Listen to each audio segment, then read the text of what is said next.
to some problem issues. I will Oh, do it.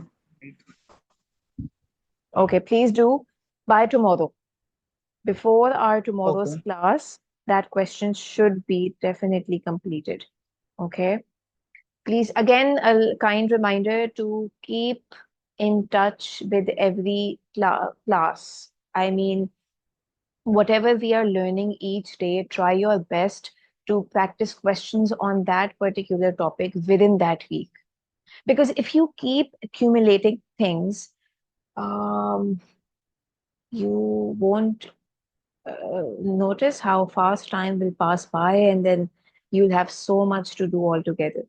Plus, you have more subjects also. So try your best to do everything with uh, follow up after every class within the same week.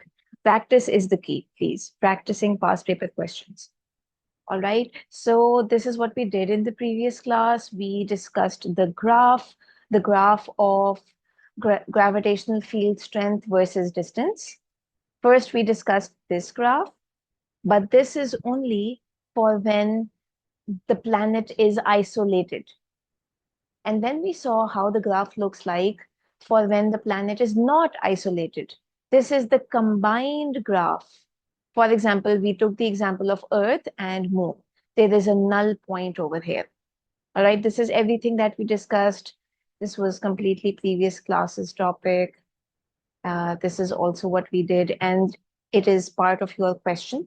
The question that I sent you has something like this. So please, you need to attempt that question. Let's just move on. Let's do one practice question first as a revision. Okay, the question is, a moon is in a circular orbit of radius r about a planet. The angular speed of the moon in its orbit is omega. The planet and its moon may be considered to be point masses that are isolated in space.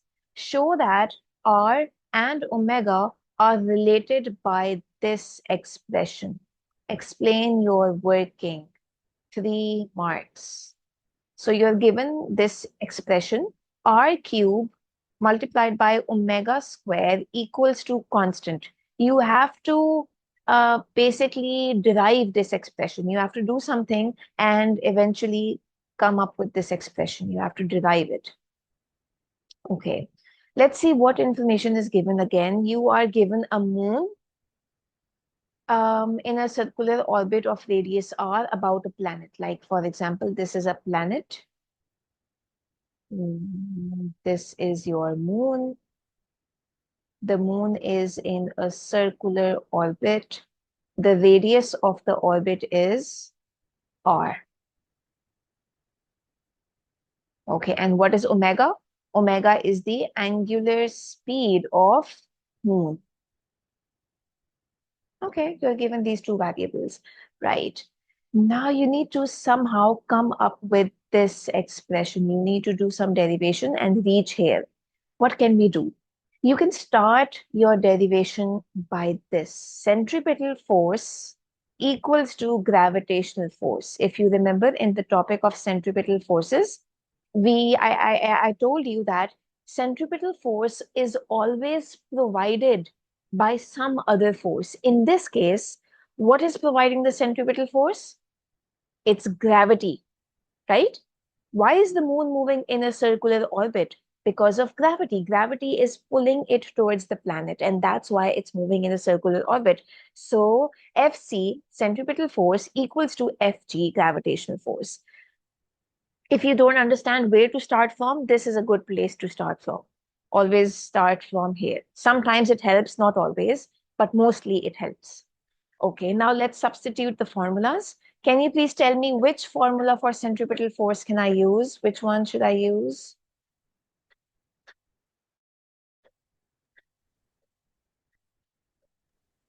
I don't remember the formulas as I didn't memorize it.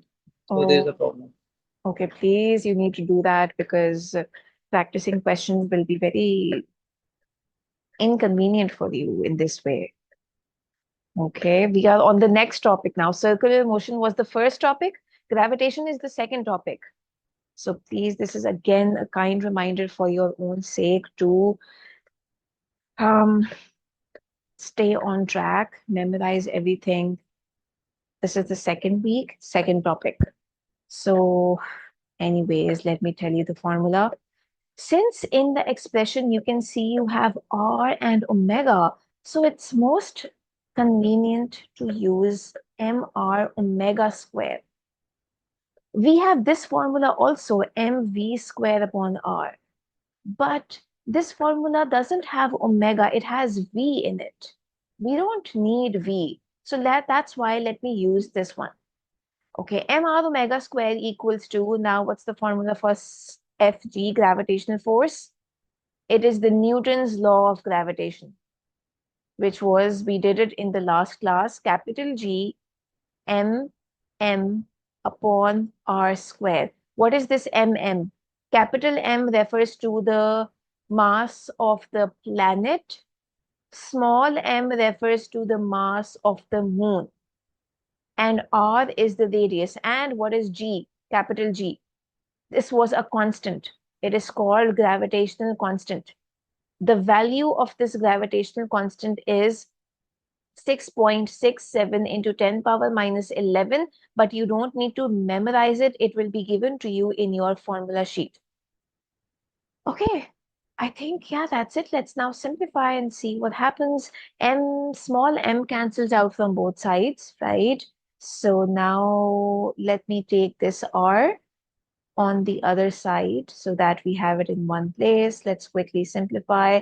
So I get r cube omega square equals to gm. That's it. This is my final expression, see?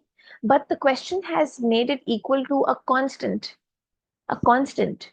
So what is this gm? This gm is basically constant.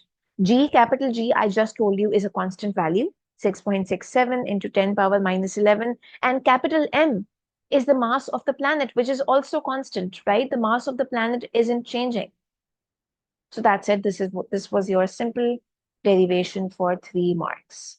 Now part B, please. Please go over the question. Let me know when you've read it.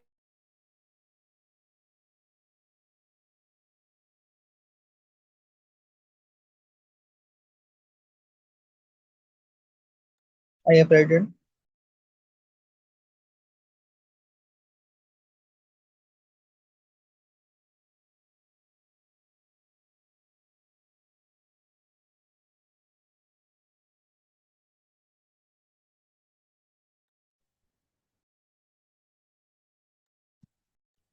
All right, so this is the question. Use the data from the figure 1.1 to determine the mass of Mars. Mars is the planet. Again, 3 marks. Use the information in this figure. So what information do we have? Moon. Okay, so these are 2 moons. Mars, the planet Mars has 2 moons. Phobos and Deimos. These are the radii of the 2 moons. And this is the period of rotation about Mars. What does period of rotation mean? Period means time taken to complete one revolution. Meaning, for example, this is Mars, and this is one of the moons. How much time it takes for the moon to complete one circular path around Mars? That is called period. Okay. So you are not given this, you're not given the period of the other moon, Deimos. All right. The question wants you to find the mass of the planet Mars. What can we do? See, focus on the information. You have radius, you have period. Hmm. Okay. And you're supposed to find the mass of the planet. Let's maybe use the same expression given above. Remember, this is the same question part B, so you can always use the expressions given in the previous parts. So r cube omega square equals to constant. What was the constant? It was gm. What is this m? This m is the mass of Mars that I am trying to find. This is what we are trying to work on. Got it? Okay. Now, do I have the radius? Yes. Yes, I have the value of the radius. And what about omega? I don't really have omega. Instead, I have time period.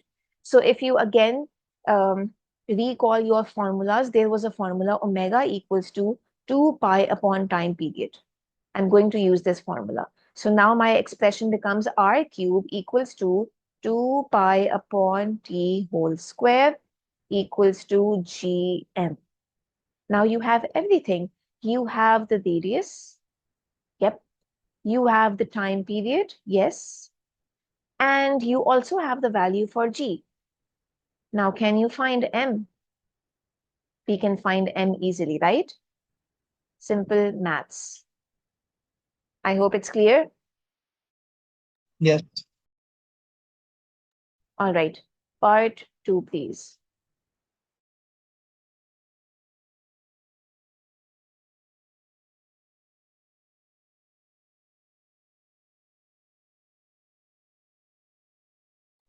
The period of Deimos in its orbit about Mars.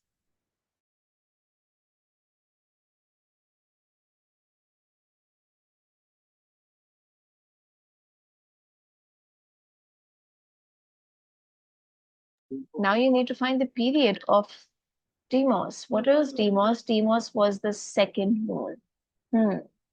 Okay. You do have the radius of the second moon. Yes. What can we do to find the period? Let's maybe use this formula. T is equal to 2 pi upon omega.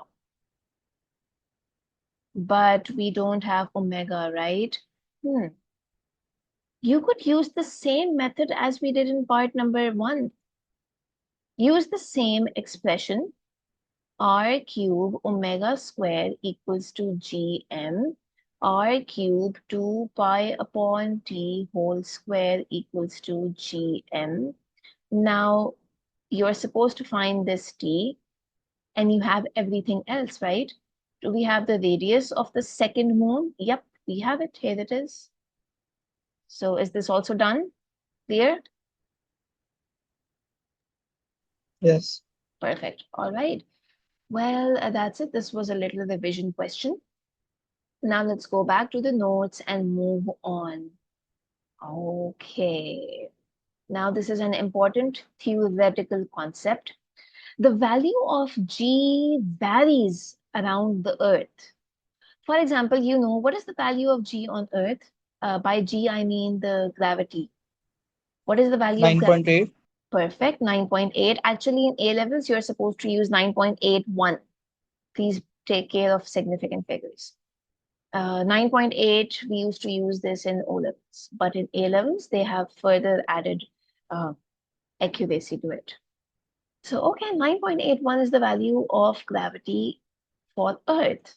Okay, now this value of gravity is not the same everywhere on Earth. For example, let's say this is the Earth, all right. This is the equator.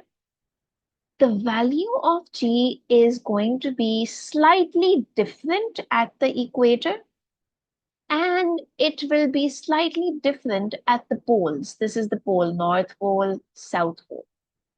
So if you notice, why do we have these different values? At the equator, it's a different value. At the pole, it's a different value. And by different, I mean it's like a very small difference. The difference is going to be in points. But still, it is a difference, right? So we're now going to look at the reason behind the difference.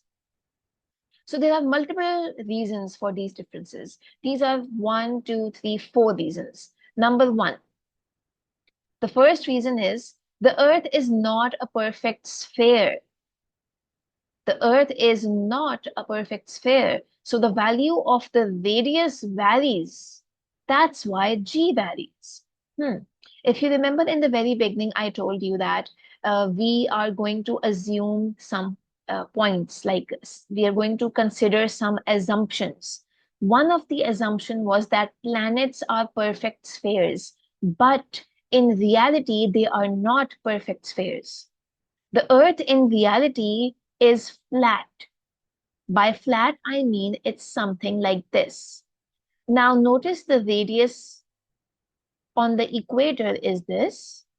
Imagine you're standing over here at point A, which is the equator. This is the radius at the equator, okay? Now let's imagine you are standing here at point B, which is North Pole. At North Pole, notice the radius is less, right? If I imagine the Earth to be like a flat oval, then can you see that the radius at the Earth and at the equator and at the poles is different? Do you get it? Now, the different radius leads to a different value of G because remember, the value of G depends on radius according to this formula. The value of G and radius are inverse square related. So what does this mean? Where do you think the value of G will be greater? On the equator or the poles? Where do you think the value of G is greater? Pole, as it is inverse of radius. Absolutely correct. At the poles, the radius is smaller.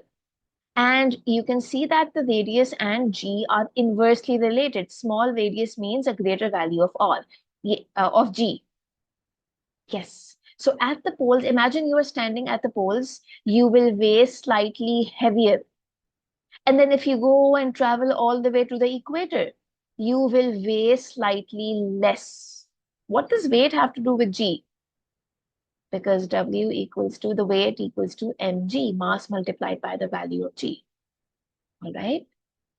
That's why the weight of a person or any object is not the same everywhere on Earth.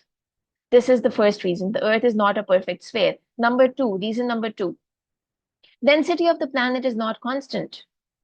Oh, okay, I've also told you about this. The Earth is not uniformly, the mass of the Earth is not uniformly distributed everywhere. See, the Earth is made up of land.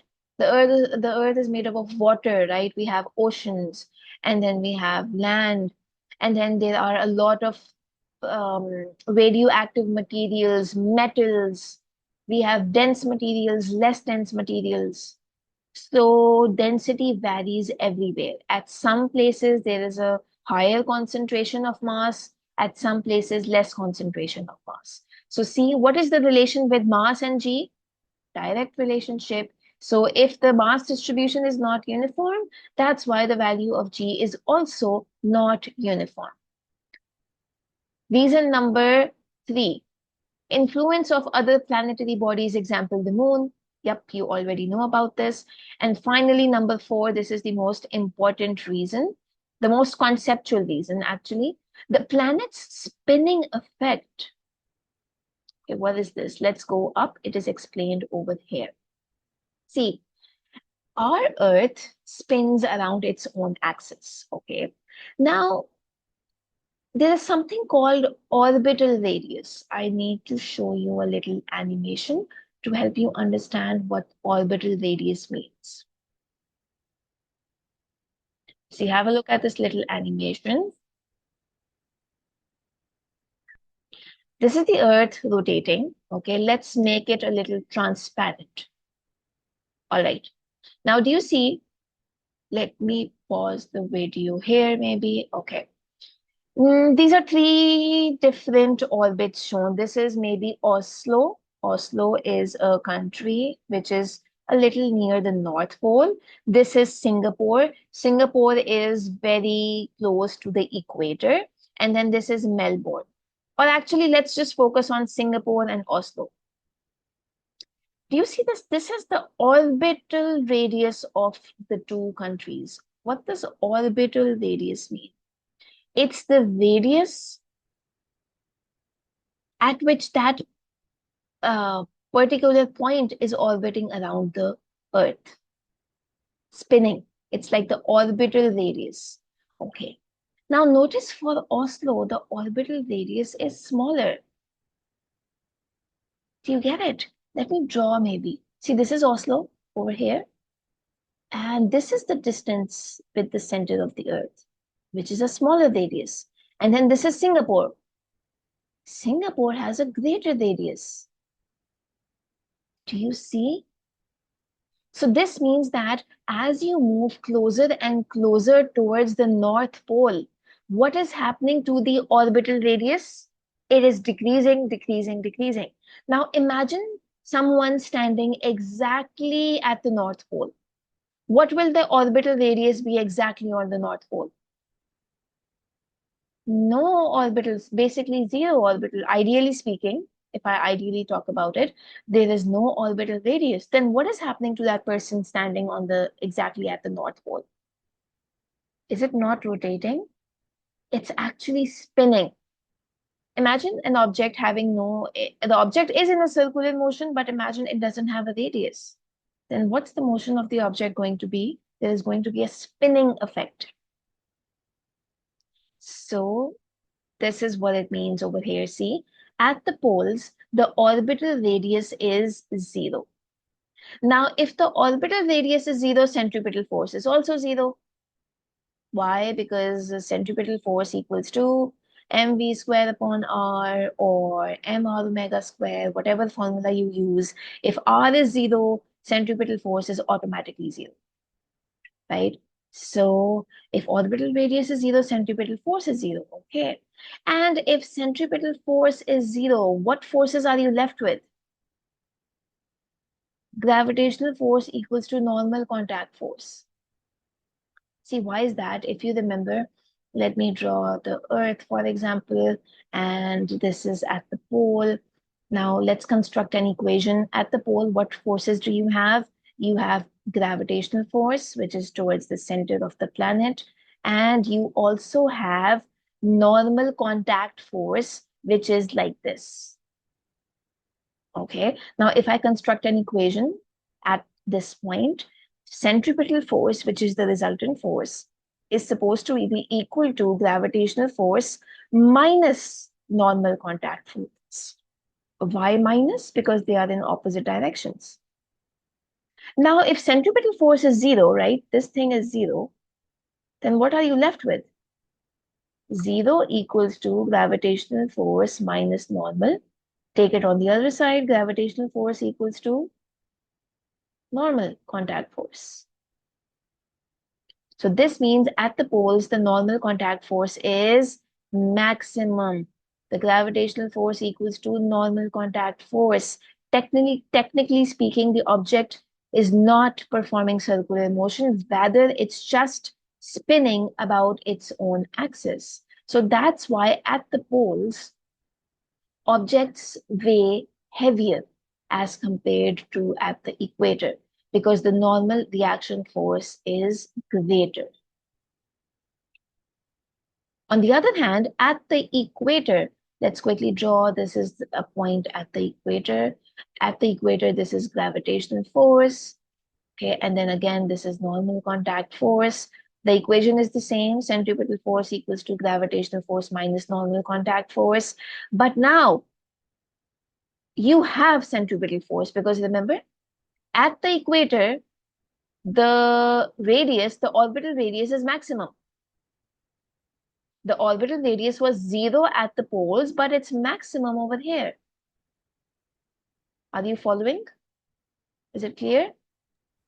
Yes. Okay. Now, if orbital radius is maximum, centripetal force is also maximum. So let's rearrange the equation for normal contact force. This is what your normal contact force is. What was the normal contact force earlier? Normal contact force for the poles was this. Normal equals to gravitational force. But now what's your normal contact force at the equator? It's gravitational force minus centripetal force. This is at the equator. Clearly, you can see that at the poles, the normal contact force is greater, and at the equator, it's less. That's why you weigh lighter.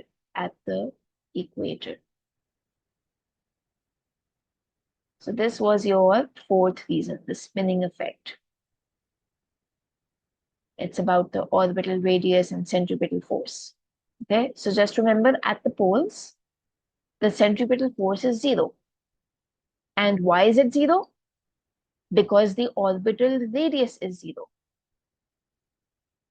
Got it? Not the radius of the Earth, the orbital radius is 0. There is a difference between radius of the Earth and then orbital radius. All right, so if centripetal force is 0, that makes your normal contact force maximum. All right, that is it. Next topic, moving on, gravitational potential. Okay, I think this is almost the last topic. There are a few more subtopics, but like this is an important, one of the most important last topics, gravitational potential. Let's directly look at the formula. If you know the formula, you can convert it into a definition. The symbol for gravitational potential is this, phi. All right, so this symbol that you see, this is the symbol for gravitational potential. It's equal to W upon M. What is W? W is work done. M is mass. Okay, so I can simply say in words that gravitational potential is defined as work done per unit mass. Instead of work done, you can also say change in energy because work done and energy transfer are the same thing. All right, so what is gravitational potential? It's work done per unit mass. But work done per unit mass where? In bringing a mass from infinity to a defined point within the gravitational field. This is the complete definition for gravitational potential. Exam questions might ask you to define gravitational potential for maybe 2 marks. Please use this exact definition. I have highlighted all the keywords that you have to make sure you don't miss. Now let's understand the statement. What does this mean? See, let's say, imagine you have a point mass over here at infinity. Infinity simply means it is like an assumed distance that's very far away. We assume the gravitational field at infinity to be 0. Like imagine it's a point that is so far away from the Earth that there is no influence of the Earth's gravitational field at that point. All right, so this is a point at infinity, okay? And let's say I want to bring this point from here till here. Now, in order to bring this point from this from point A to point B, I need to do work on the mass. Work has to be done on the mass to bring the mass from infinity to a defined point. That work done per unit mass is called gravitational potential. The unit for gravitational potential is joules per kilogram. All right. Another formula for gravitational, this is one formula. This is like the basic formula, or you can say the definition formula for gravitational potential. This is the definition formula for gravitational potential. The other formula for gravitational potential is this. Negative Gm upon R. Capital G, which is gravitational constant, multiplied by M, capital M. Why is it capital M? It means it is the mass, the source mass. Source mass means mass of the object that is producing gravitational field. And R is the distance from the source mass, from the center of the source mass. All right, so usually in calculations, in numerical questions, you might have to use this formula usually. Okay. Now, there is a very important reason behind the negative sign. Why is there a negative sign? Gravitational potential is a scalar quantity. Very important. I've even mentioned it here. See, gravitational potential is a scalar quantity. Then why does it have a negative sign? We usually put positives and negative signs with vector quantities. But if it's not a vector, why does it have a negative sign? There is an important reason behind it. See, work is done by the gravitational field when we want to move the unit mass from one point to another. Work is done by the field. Now, whenever work is done by the field, this type of work is always considered negative. Later, when we will move on towards the topic of thermal physics, in that topic, we will clearly talk about two types of work. Work done by the object and work done on the object. Right? So for now, just know that if the work is being done by the field, we consider it as a negative work. All right.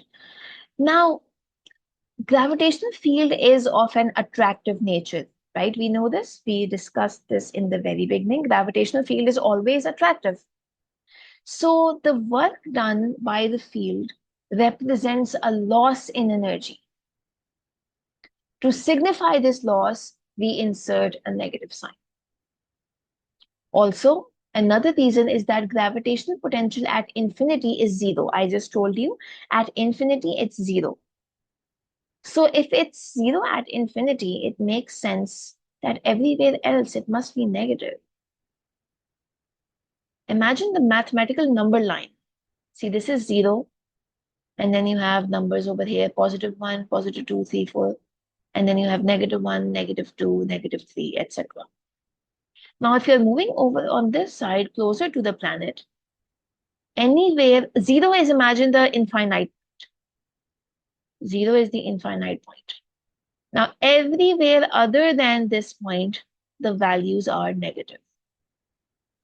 You can maybe try to imagine it through the mathematical number line.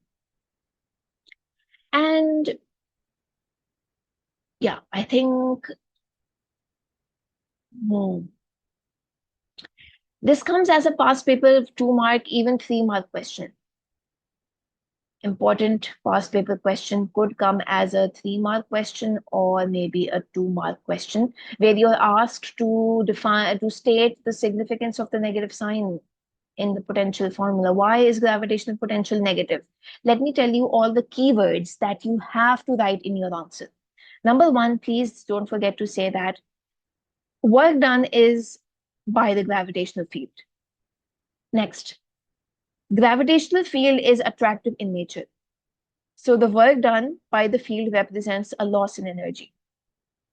And third, gravitational potential at infinity is zero. See, I've highlighted these 3 key sentences with 3 different colors. If an exam question asks you, why is gravitational potential negative? Please use these 3 keywords. You should get complete marks. Okay. Now, apart from this, when a mass is closer to a planet, the gravitational potential becomes smaller because it's becoming more negative. See, imagine this is a planet. Okay, this is an infinite point. Now you are moving the point closer and closer to the planet.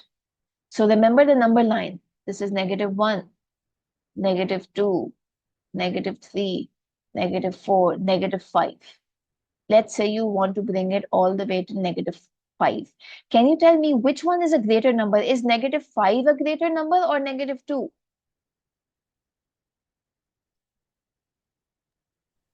2. Yes, correct. In negatives, the smaller number is the greater, right? So basically, if your number is becoming more negative, it means the gravitational potential is becoming smaller. Don't get confused by the numbers, all right?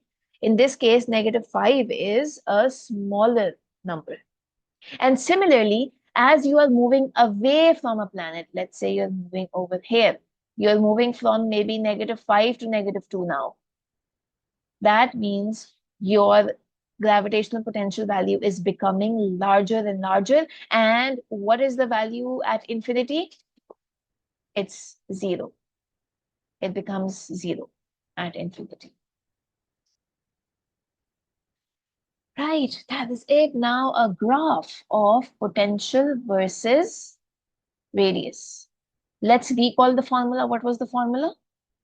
Gravitational potential equals to negative Gm upon r. What is the relationship between potential and radius? Inverse relationship. So what should the graph look like? It should simply look like an inverse graph. But remember, the relationship is a negative inverse relationship.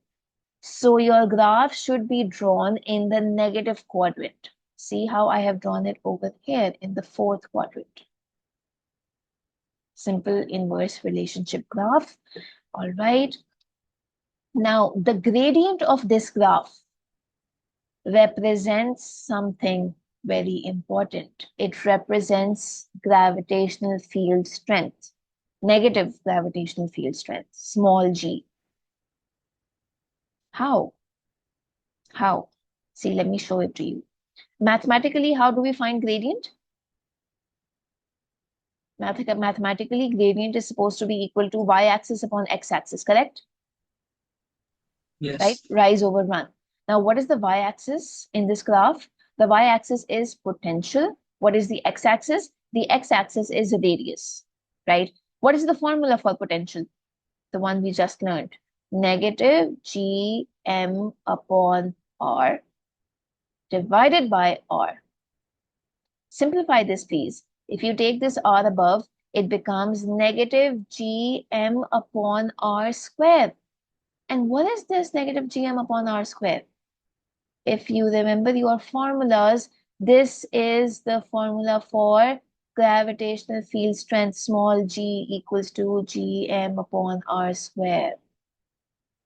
So that's how the gradient of a potential versus radius graph represents negative g. If the meeting ends, please join the second link.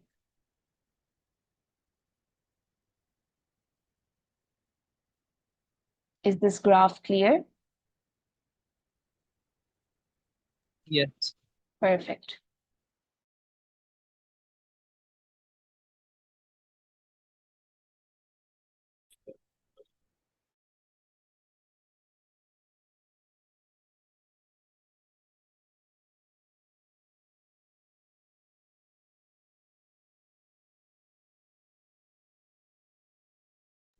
All right, next up we have escape velocity.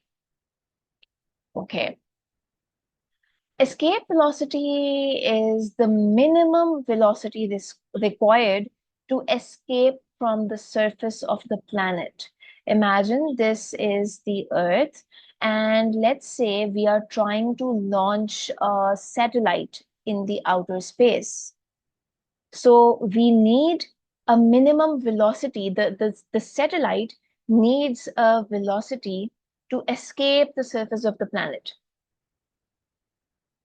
and to reach outward at an infinite point. This velocity is called escape velocity. Let's look at the derivation for escape velocity, all right? The derivation is required.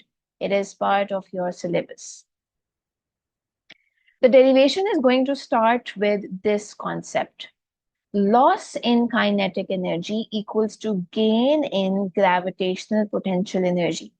See, imagine if a satellite is being launched from the surface of the Earth into outer space, it's going to gain gravitational potential energy because what is gravitational potential energy? It's energy due to the position of the object in the gravitational field, right? So if the gravitational potential energy is increasing at the same time, kinetic energy must be decreasing according to the conservation of energy. That's why loss in kinetic energy equals to gain in gravitational potential energy. Okay, now before looking at the derivation, I need to tell you about gravitational potential energy. Gravitational potential energy, the formula for gravitational potential energy in this topic is gravitational potential multiplied by mass. You can write it as phi m. What is phi? Phi is gravitational potential. What is the formula for gravitational potential? G m upon r multiplied by m.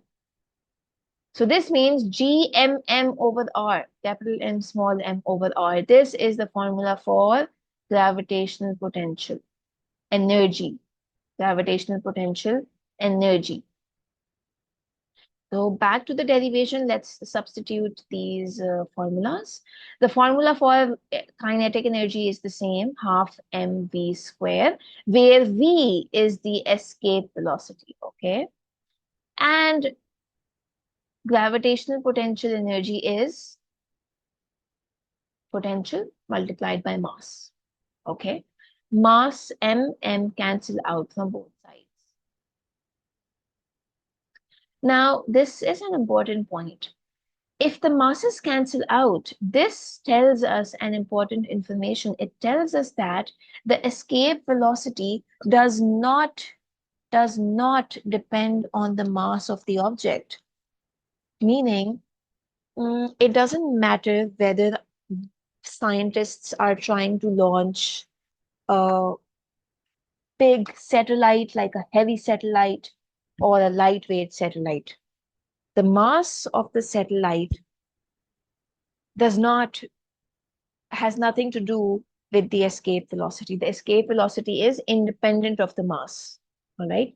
So we can see it as a proof in this derivation. All right, let's continue with the derivation. So half v escape square, since there is no mass now, equals to, okay, this is change in potential. Remember, there is a delta sign over here. There is a delta sign over here as well. But remember, the kinetic energy at the maximum infinite point becomes zero. That's why you don't see any final kinetic energy.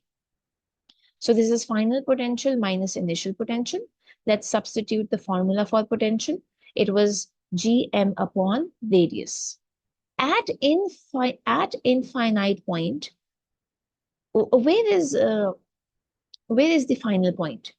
It's at infinity, right? This is the Earth, and we are trying to launch the satellite from the Earth all the way till infinity. So what's the initial and final point? The initial point is the surface of the Earth. The final point is the infinite point. That's why over here at final point, the radius is infinity. And at initial point, the radius is r. What is r? R is the radius of the Earth, which means the satellite is at the surface of the Earth. Okay, simplify. This thing becomes 0. Why? Because anything divided by infinity is 0. I hope you know this mathematically. Any number, any value divided by infinity equals to 0. So simplify, and you will be left with this. This is the formula for escape velocity. You don't need to memorize the direct formula for escape velocity.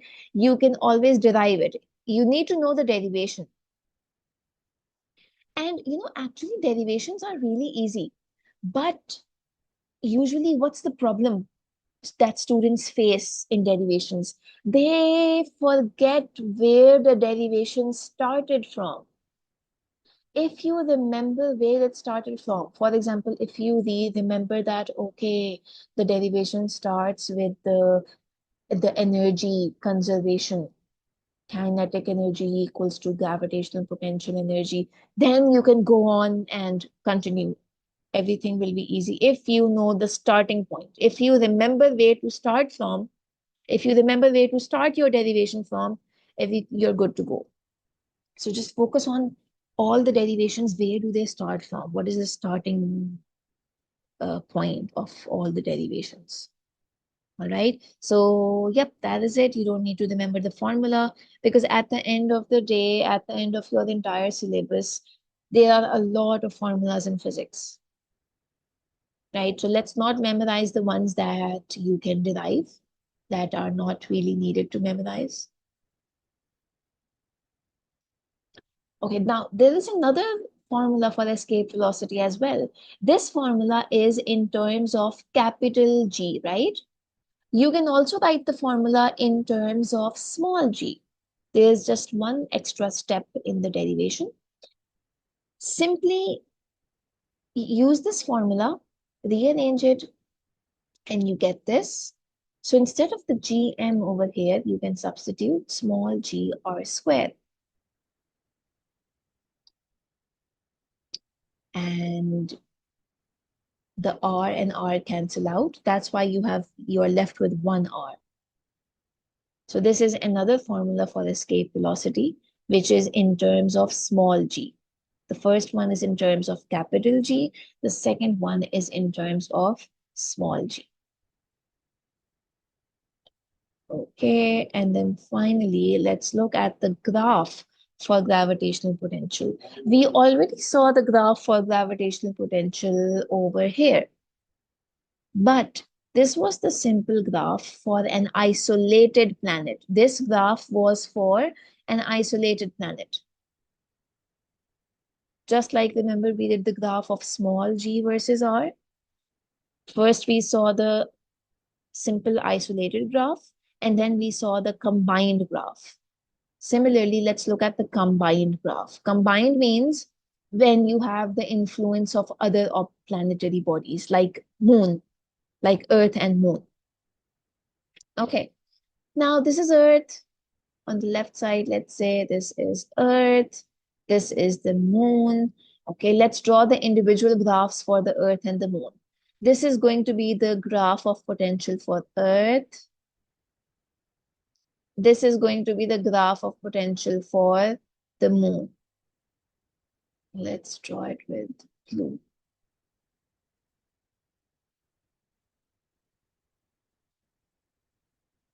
Okay, this is moon's graph, and the yellow one is Earth's graph. All right. Let's draw the resultant of these graphs. The resultant is supposed to look something like this. If you imagine to draw the resultant of the two curves, the resultant will be at this point. Okay, notice, I remember I told you that potential is a scalar quantity and it's always negative. That's why both your graphs are in the negative quadrant. In the same, both of them are negative. Okay. Now notice this point. This is a point, again, it's called null point. But in this case, what does the null point mean? It means that your value of potential is maximum over here. Also notice some other important points. I've written it in the box over here. If we want to launch a rocket from the Earth's surface to the moon, let's say this is a rocket over here. I want to launch the rocket from the Earth all the way to the moon. Then we need to give enough energy to the rocket to be able to reach the null point. After the null point, the rocket will move itself due to the pull of the moon. So this is actually a good point. We don't have to waste energy. We only need to provide enough energy to the rocket to just reach the null point.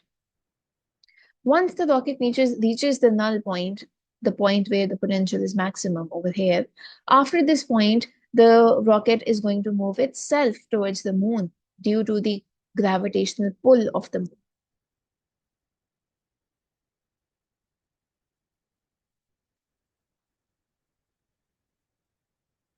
So this means that due to the influence of the moon in this situation, the escape velocity is going to be less. You need less escape velocity, right? Why? Because you need to launch the rocket only till the null point. After the null point, it's going to move on its own. So in this situation, the escape velocity needed is much less because of the influence of the moon. If there was no influence of the moon, you would need more escape velocity. That is it. This was the graphical representation of gravitational potential when both Earth and Moon are taken into account. All right, so I'll keep the class till here. In the next class, we'll practice some questions on gravitational potential and complete the remaining little topics that are left. All right.